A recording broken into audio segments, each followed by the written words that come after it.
Hello everyone, कैसे हैं आप सब लोग। सो फाइनली गेट 2023 का रिजल्ट आ चुका है। आप लोग अपना रिजल्ट जा करके देख सकते हैं। और एक सजेशन मैं आप लोगों को देना चाहूँगा, तो उसी लिए मैंने ये वीडियो बनाया है। So brief introduction about me. My name is Amit Khurana. Okay, ये मेरे क्रेडेंशियल्स हैं, आप लोग देख सकते हैं। चलिए स्टार्ट करते हैं। देखो, मुझे पता है मेजोरिटी ऑफ स्टूडेंट्स का रिजल्ट अच्छा नहीं आ रहा होगा। ओके, और सिर्फ कुछ ही स्टूडेंट्स होंगे जिनका रिजल्ट अच्छा आया होगा। बाकी मेजोरिटी ऑफ स्टूडेंट्स का रिजल्ट अच्छा नहीं आया होगा। तो क्या करना चाहिए जिनका रिजल्ट अच्छा आया है, पहले तो मैं उनको सजेशन देता हूँ। तो जिनका गुड रिजल्ट आया और जो सेटिस्फाइड है, जिनको लग रहा है कि हमारे को अब एमटेक ही करनी है and we will get our dream college and so on. So first of all congratulations to all of you. और जो सजेशन है वो ये रहेगी कि आपको अब कोडिंग पे फोकस करना है। कि अब एक तरफ आप हो चुके हो, अब आपको पता लग चुका है कि हमारे को बाय हुक और बाय क्रुक एमटेक ही करनी है। अच्छा कॉलेज या जो भी आपका कॉलेज है, जो भी जिसमें भी आप जाना चाहते हो, आपको वो मिल रहा है। कोडिंग पे फोकस बहुत ज़्यादा करना। क्यों? क्योंकि जब आप आईआईटीज़ में जाएँगे या किसी भी अच्छे टियर 1 कॉलेज में जाएँगे, वहाँ पे आपको प्रोफ़ेसर्स कभी भी, कभी भी कोडिंग नहीं सिखाएँगे। ठीक है? None of the professor will teach you coding. वो सिर्फ़ और सिर्फ़ आप लोगों को कॉन्सेप्ट्स बताएँगे और उसके बाद आपको सीधा असाइनमेंट दे दी जाएगी। ये असाइनमेंट बना करके लाओ या प्रोजेक्ट बना करके लाओ। तो सारा का सारा कुछ आपको खुद से करना होगा। कंसेप्ट्स बताएंगे, मैथमेटिकल चीजें बताएंगे बस, और सिंपल बात प्रोफेसर्स बोलेंगे coding is the by product of mathematics. तो हम आपको मैथमेटिक्स कंसेप्ट्स बता रहे हैं, कोडिंग आपको आती होगी, आप बीटेक में करके आए हो, तो हम यहाँ पे नहीं कराने वाले।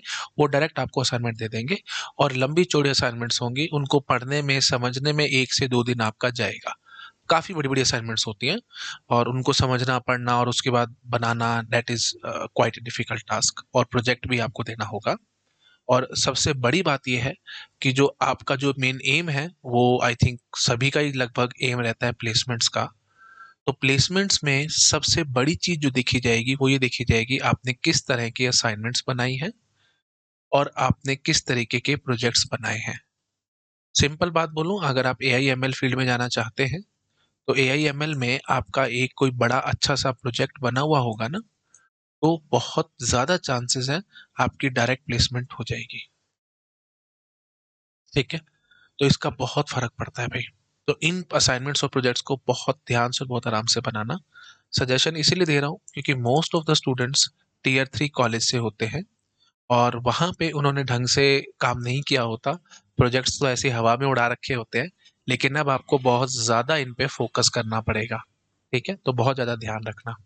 अच्छा, अब बात उठती है उन स्टूडेंट्स की जिनका गेट का रिज़ल्ट अच्छा नहीं आया। ठीक है? जो गुड रैंक नहीं आ पा रही जिनकी, जिनका गुड रैंक नहीं आया, उनको क्या करना चाहिए? देखो, सबसे पहली चीज़ और सबसे बेसिक चीज़, आपको पैनिक में नहीं जाना। अगर आप पैनिक मोड में गए, आप बहुत ज़्यादा अपना टाइम वेस्ट करेंगे और at the end of the day आपको बाद में एहसास होगा कि हमारा गोल्डन पीरियड था, हमने उसको वेस्ट कर दिया, हम उसको स्पेंड कर सकते थे, कुछ और काम कर सकते थे, बट टाइम जो हाथ से निकल जाएगा, वो वापस नहीं आएगा। एक बहुत बड़ी और बहुत अच्छी फेमस सेइंग है, परेशान उस चीज़ के लिए हो जो चीज़ आपको दोबारा नहीं मिल सकती। जो मिल सकती है ना, उसके पीछे कभी परेशान नहीं होना चाहिए।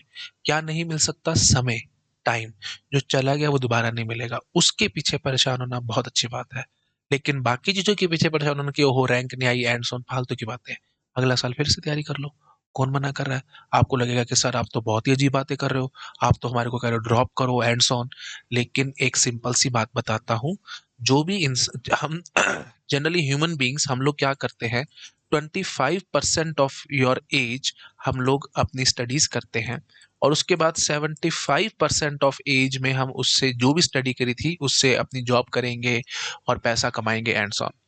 तो भैया 75% एज में आपको पैसा कमाना है और सिर्फ 25% एज है, 1/4 ऑफ एज में आपको पढ़ाई करनी है। तो क्या फर्क पड़ रहा है 1-2 साल से, है ना? और लेकिन अगर आपकी अच्छी रैंक आ गई ना, बिलीव मी, आप बहुत कुछ आगे लाइफ में अचीव कर पाओगे। तो इसीलिए मैं आपको कह रहा हूँ, अगर आपको लगता है कि आपकी रीच में है, आप ड्रॉप कर सकते हो, आपके मन से फीलिंग आ रही है, you should go for it. बजाय इसके कि 4-5 साल के बाद आप बाद में पछताओ कि यार 1 साल ड्रॉप कर लेते तो पता नहीं आज कहाँ होता एंड सो ऑन। तो आई होप समझ में आ रहा होगा। पैनिक बिल्कुल नहीं होना, परेशान नहीं होना। अगर रीच में लग रहा है ड्रॉप कर लो, अगर नहीं कर सकते एटलीस्ट जॉब में जाओ, जो करना है करो, बट परेशान होकर के बैठोगे तो टाइम अपना खराब करोगे और इससे कुछ नहीं मिलना जुलना।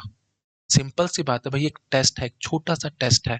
अगर आप इसके पीछे इतने ज्यादा परेशान होकर के बैठ जाओगे तो आगे आने वाली लाइफ की बड़ी बड़ी प्रॉब्लम्स को कैसे झेलोगे? ये तो एक छोटा सा ट्रेलर है आपकी लाइफ का, है ना? अगर आप इसको भी नहीं झेल पा रहे हो तो आगे क्या करोगे? That will be very difficult for you. I hope समझ में आ रहा होगा मैं क्या कहने की कोशिश कर रहा हूँ। ठीक है जी। चलिए, best of luck to all of you. और आई होप सबका रिजल्ट अच्छा ही आया होगा।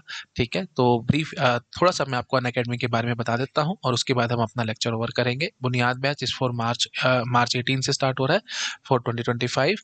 उड़ान बैच फॉर 2024 मार्च 18 से स्टार्ट हो रहा है। उड़ान और बुनियाद बैच की यूएसपीज हैं, ये आप चेक कर सकते हैं। और अगर आपको इनमें से किसी भी बैच में एनरोल करवाना है तो आप कोड लगा सकते हैं खुराना सर, KHURANASIR। ठीक है, इससे आपको 27% ऑफ मिलेगा भाई। अभी ऑफर चल रहा है बहुत अच्छा, 27% ऑफ आपको मिल सकता है। ठीक है जी। और उसके बाद 31 मार्च से प्राइस हाइक हो रहा है, तो बेस्ट चांस है भाई, इस टाइम पे आप एनरोल करवा सकते हो। फीस स्ट्रक्चर मैं आपको बता देता हूँ। अराउंड 32,000 पड़ेगा for 1 year 2024 plus, and for iconic 43 के अराउंड। और 50 के अराउंड पड़ेगा आपको 2 ईयर्स का प्लान। ओके, एंड 61 के अराउंड पड़ेगा 2 years for plus for iconic, and this is for plus. Plus और आइकॉनिक में क्या डिफरेंस है वो मैं आपको बता देता हूँ भाई। Top educator digital note test series plus में मिलेगा, आइकॉनिक में आपको extra printed notes and on ये सब मिलेगा। You can check this out. और ऑफलाइन सेंटर ओपन हो रहा है दिल्ली में, ये क्यूआर कोड को स्कैन करके आप चेक कर सकते हैं। अन अकेडमी बी टेबल्स 2023 रैंकर रिवार्ड प्रोग्राम आ रहा है, स्टे ट्यून्ड, इसके लिए हम आपको और बताएंगे। और मार्च 18 10 AM ऑनवर्ड ये अन अकेडमी सेंटर पे हमारा ऑफलाइन स्कॉलरशिप टेस्ट होगा, और जिसमें आपको 100% तक स्कॉलरशिप मिल सकती है। ठीक है जी, बैचेस 26 मार्च से स्टार्ट होंगे ऑफलाइन सेंटर में। ठीक है जी, okay, thank you so much, bye bye.